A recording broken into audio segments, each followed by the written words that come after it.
Okay, here we are in part 2 of chapter 2, chemical physiology, where we talk about how bonds and so forth affect structure and protein-protein interactions, non-covalent interactions, affinity, law of mass action. So now that we have the bonds set up, how these bonds affect protein structure. Now these two images are actually the same protein. One's looking at it from the top. This one's looking at it down the axis from shall we say this direction. So we're looking at the same molecule. And why does it have this shape? Chemical bonds. This slide here again is to remind you that you need to be able to recognize these bonds in situ. For instance, we've got the covalent bond over here. You can recognize it in proteins as a single solid line. Yes, there are double bonds and triple bonds out there, but you never really see those. To my knowledge, I've never seen a double bond in a protein. So they're always single bonds, and this just happens to be a disulfide bond, two sulfurs linked covalently. Here's our ionic bond. And again, it's a little hard to see here, the plus and the minus. You might see it down here in this picture where you have a plus and a minus. That's an ionic bond. Over here on the right, the dot, dot, dot between either the oxygen and a hydrogen, or it could be a nitrogen and a hydrogen. It's represented with dashed lines here, dash, dash, dash. Those are hydrogen bonds. And then van der Waals and so forth, very, very difficult to annotate. What you see are a bunch of amino acids aggregating. We usually just, point to it and go, this is where you're going to have a group of hydrophobic interactions. When we talk about carrier proteins and some of these things in the blood, hydrophobic interactions become very, very important. As we recognize the bonds, we also have to be able to recognize the different levels of protein structure. And so we have 4 levels of structure. We have 4 bonds. Now, it's not one bond per structure. Each structure has an individual array of one of those or more of those 4 bonds. So let's break this out. We have primary structure, which is the linear sequence of amino acid monomers that are linked covalently. These bonds, by the way, between these amino acids are known as peptide bonds. There are very, very specific proteins that can cleave peptide bonds, as opposed to, say, sugars, which is also a covalent bond, but it's a glycosidic bond. But in any case, it's the linear sequence of amino acids, and the only bond involved in this is a covalent bond. That's primary structure. Then we take that primary structure and we can either create a helix, or we can create, and it's not shown here, more of a zigzag sheet that's flatter, more of a sheet-like as opposed to a tube. That's called secondary structure, and that is hydrogen bonds. Hydrogen bonds all the way down. So hydrogen bonds stabilize whether we call it an alpha helix, like here's an alpha helix here, and then we turn and there's another, and that so forth. This is tertiary structure. So we take these individual either helices or sheets and begin folding them around into a 3-dimensional structure called tertiary structure. This happens to be a globin protein with a heme molecule stabilized inside there. All right. Well, this is tertiary structure, and this one has ionic bonds and hydrogen bonds and van der Waals hydrophobic interactions and the occasional disulfide covalent bond. So it has all 4 bonds. The disulfides tend to be the rarest, but the other ones are the ones that are the big drivers of this 3-dimensional shape called tertiary structure. Then we have what's called quaternary structure. So if we take this globin protein that has a heme in it, we've got 4 of those here. 4 globins per hemoglobin structure. Now, each of these globin proteins is associated with the other globin proteins non-covalently. If they were covalent, then they would be considered one molecule or one protein, but they're non-covalently linked. All right, that means ionic, hydrogen, and hydrophobic van der Waals. And so a complete hemoglobin structure has non-covalent interactions that bring these four globin proteins together along with the hemes that are inserted into those globins. So that's quaternary structure. The only bond that is not generally involved in quaternary structure is a covalent bond. Now that we have the basic components of what determine the basic shape, we can now begin trying to link that shape to function. Now, this is a little bit tricky because shape isn't constant. Shape can either vary by how the protein is created, but also how the protein is regulated and the environment that that protein exists in at a given moment. So it's not just a static thing, it's a dynamic thing, and that's can be sometimes kind of hard to visualize.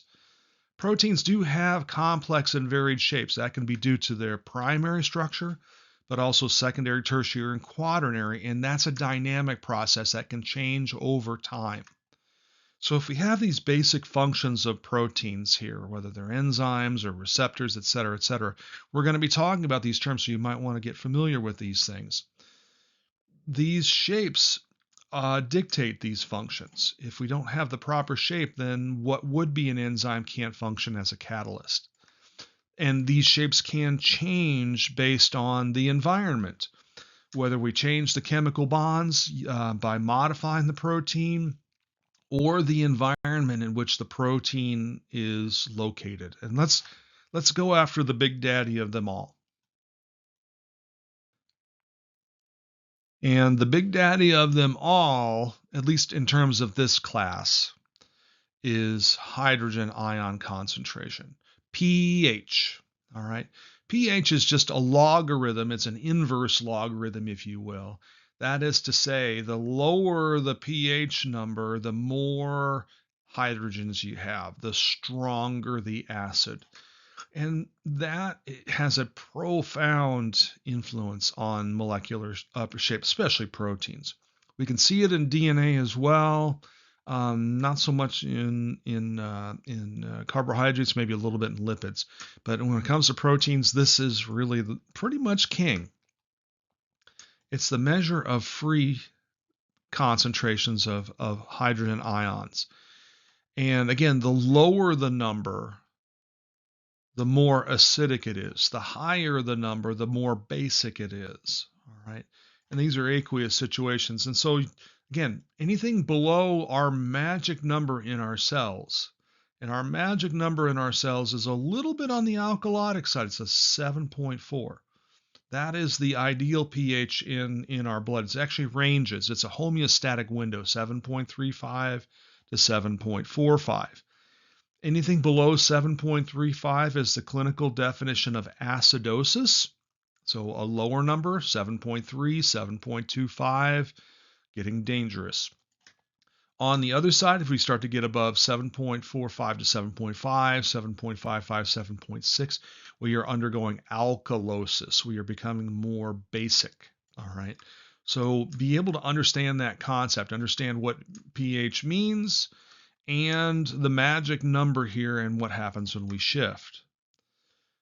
A lot of our compounds in our bodies, that includes ions as well as proteins, serve as buffers.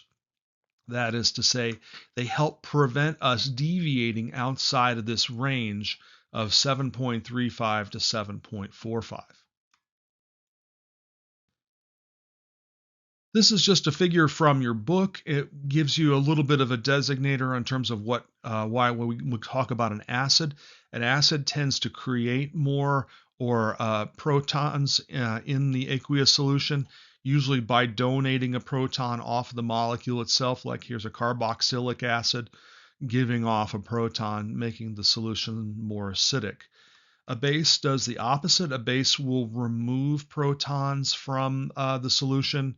In this case, this molecule is giving up a hydroxyl, which then reacts with the proton to form water. All right, so what's happening is the net concentration of proteins is going down. When it comes to proteins and other molecules, oftentimes you have functional groups that will absorb that proton rather than creating a new water molecule. They just pull that proton out of solution, and that means that they are functional bases, if you will. Don't want you to get too wrapped up in this. This is a little bit of an aside for some of our chemistry majors, but just to understand what it means to be an acid and a base. An acid will cause proton concentrations to rise. A base will cause proton concentrations to fall. Okay, we're at about the halfway point, a little more than halfway. Just a quick review of what we've been talking about. Non-covalent interactions in particular, ionic bonds, hydrogen bonds, van der Waals hydrophobic interactions, how they contribute to protein structure. We drilled down on pH a little bit and how it affects the shape. Again, the different layers of protein structure. The reason that pH becomes so important is because it can affect secondary and tertiary and quaternary. It's one of the few that can affect all three of those. Primary is a covalent situation, but there are no other bonds that are involved at so many different levels of protein structure, and that's why pH is so important. So we have two families of proteins. We have soluble proteins and we have insoluble proteins that tend to be fibers, if you will, connective tissue, et cetera, cytoskeleton. Soluble proteins have all of these potential functions, and the main thing here is to be able to recognize what these terms are and that these are actually the role of soluble proteins, whether it's catalysts in chemical reactions, metabolism, whether we're talking about channels and carriers, signal proteins, and so forth. So be able to recognize these as soluble protein functions. Immunoglobulins, that's just a fancy word for antibodies involved in immune response. Insoluble proteins tend to be more structural, that is to say, cytoskeletal, extracellular matrix, and so forth. And that makes sense, so that they shouldn't be floating around in an aqueous solution. They need to be insoluble, and so that's what we talk about there. All of those functions, whether we're talking about soluble proteins or insoluble proteins, require interactions, and then we call those interactions binding. What does binding mean? How do we define binding? It's almost always an interaction that involves non-covalent bonds, because if we make it a covalent bond, that generally, by definition, makes it a single molecule rather than multiple, a dynamic interaction. So we're talking about non-covalent bonds and interactions with other molecules. They can be other proteins, they can be ions, lipids, DNA, you name it. Where those interactions occur, we call a binding site. All right, so a binding site is where that protein will interface or interact with another molecule, whether it's an endogenous molecule or even an exogenous molecule like a drug or pharmaceutical. This binding, because it's non-covalent, will go to, or shall we say, attempt to go to what we call a state of equilibrium, where there is as much binding as unbinding. So the rate of binding and unbinding becomes equal. That's what we mean by equilibrium, that we are moving in both directions in relatively same rate. A quick definitional issue here that sometimes pops up, especially folks who've taken biochemistry or are chemistry majors. What is the difference between a ligand and a substrate? A ligand is something that will bind with a protein but is generally not chemically changed.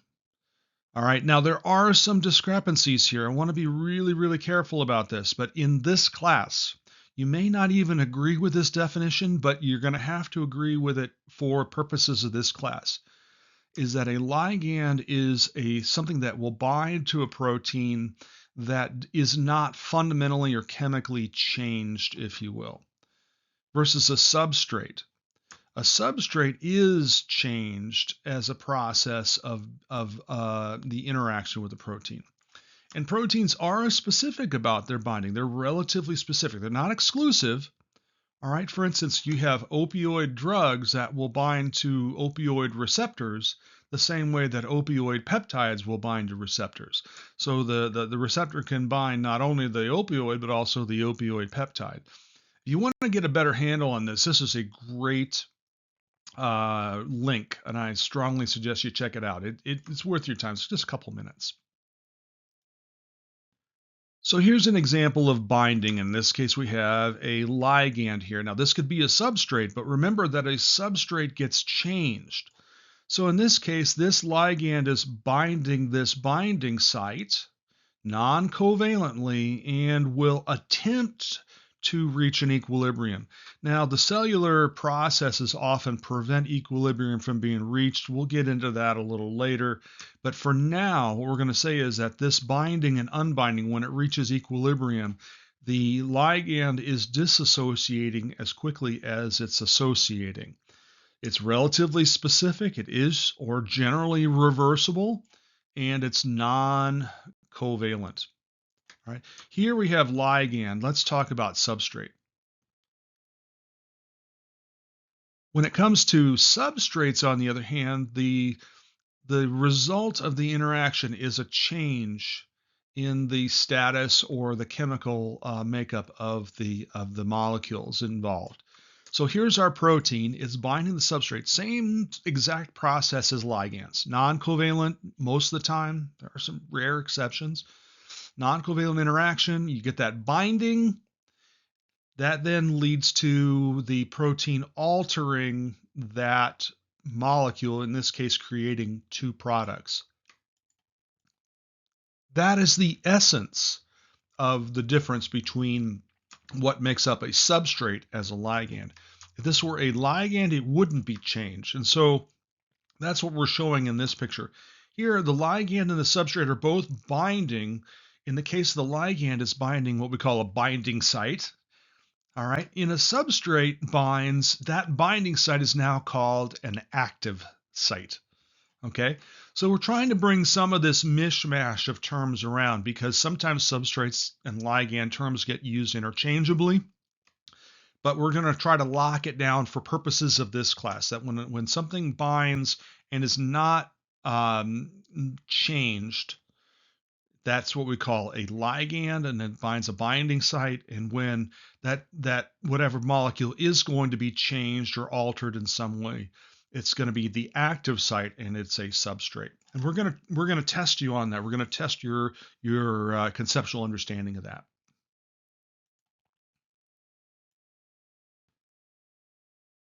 This slide summarizes what we've just talked about in terms of binding versus ligands and substrates.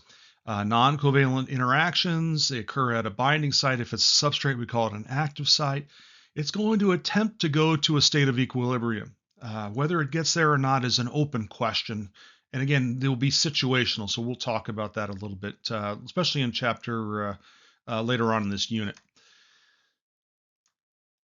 Specificity, not exclusive, and there is something we want to talk about within what's called induced fit. So this is a term we want to define for you here real quick, and then talk about affinity, which is gets into something called the law of mass action, which is a major concept in this first unit.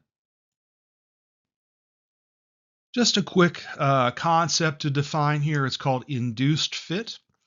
Induced fit says that if you have a protein that's going to bind something, in this case, these things here are being changed, so that makes them substrates, and so A right here is going to be the active site. So notice that there's a certain shape here before binding, and then once we bind, that shape changes, and we get some reaction. In this case, we're going to create a covalent bond here. That's induced fit.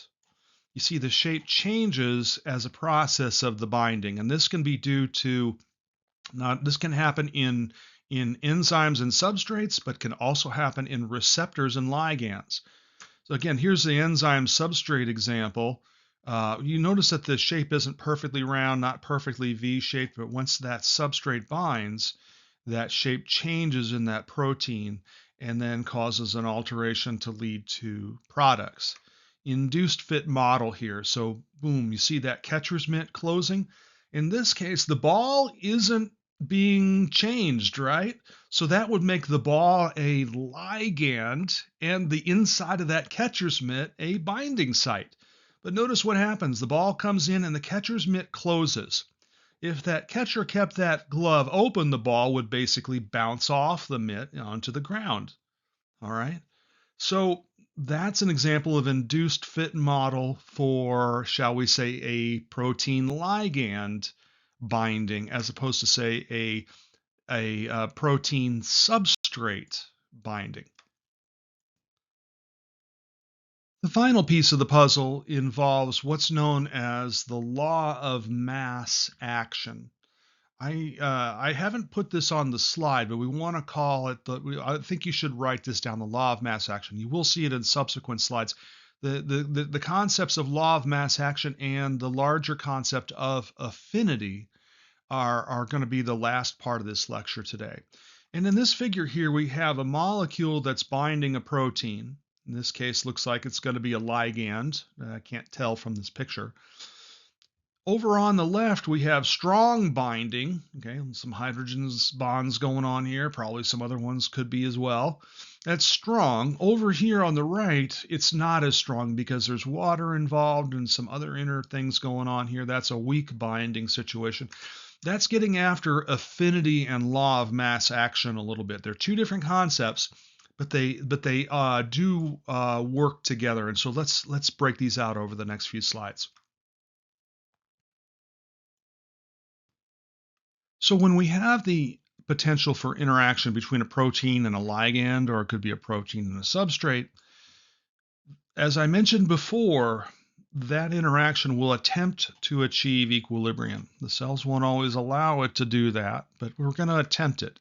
That is to say, we're going to attempt to get to a point where the rate of binding is equal to the rate of dissociation.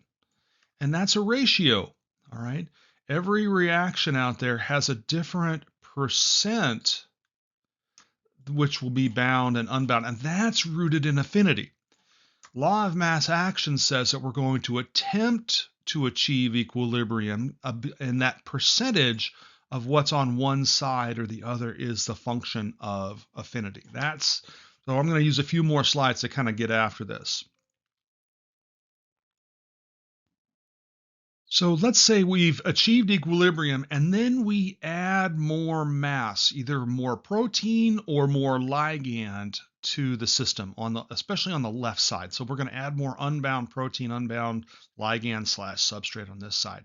Now we've got more mass on this side, and law of mass action says we are going to try to get it back to equilibrium. All right. The rate of association will increase to shift it to get back to that percentage, right? Law of mass action is trying to achieve equilibrium, and this percent here is dictated by affinity.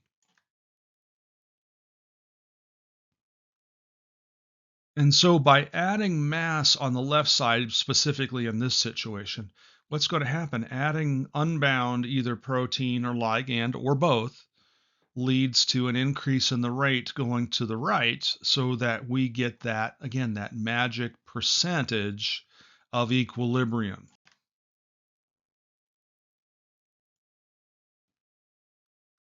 So when we add or subtract mass on either side of this equation, that will affect the rate of whether something is associating or dissociating. Again, law of mass action says that we will attempt to achieve that percentage for that given reaction. This KEQ is that ratio between bound versus unbound, okay? And that is a function of affinity.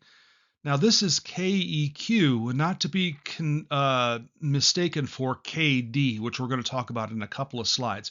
But before we go there, this is a really, really awesome visual site for illustrating this. The reason we even go to the math is because it's hard to draw this stuff out all the time. But in this case, they've created a really, really cool website. Let me show you a picture of this in the next slide. And so this is an interactive website where you can actually move these sliders around, change the amount of A, which is in red, change the amount of B, which is in green, all right, and the amount of product or the bound form in this case. So you can be either way. It could be the product, it could be the bound form, and shows you what it would look like at equilibrium. And you can change those around, and you see how the ratio changes as you change mass. That's law of mass action. Give it a shot. It's really cool. So that percentage between bound and unbound form is a function of affinity. Now, I don't know the reasons behind this, but in the previous slides, they use KEQ, and then we have this thing called KD, and they're basically flipped ratios. So if I show you the picture here, KEQ would have this on top and this on bottom. KD, they're flipped. They're inverses of each other. So the dissociation constant, the KD, the number smaller is stronger. That's because the ratio of unbound is less to the ratio of bound. That's affinity. Competitors and inhibitors, those things can, when we talk about drugs and so forth, depending on how potent a drug is a function of affinity. Same thing too with ligands and things that activate function in the cells. A higher affinity means it's more likely to bind, more likely to activate, et cetera, et cetera. Reminder here, and this is the last thing today. I'm not asking you to actually do any of the math or make any of the calculations, but it is important that you understand what the concepts are talking about. In this case, we're talking about how strongly the protein wants to bind to the ligand or the substrate. In the case of the KEQ, we're talking about the ratio of how much is going to be bound and unbound. All right. So focus on the conceptual understanding, because that's where we're going to go. We're going to try to avoid doing math throughout this class, but we are going to do concepts. And so understanding how affinity and law of mass action are related is something to work on. And so that concludes this lecture. I hope you've gotten some information. I hope you've taken good notes, because notes help you to avoid having to spend more time than you need to. So thank you for your time. If you have any questions, I will see you in class. Take care.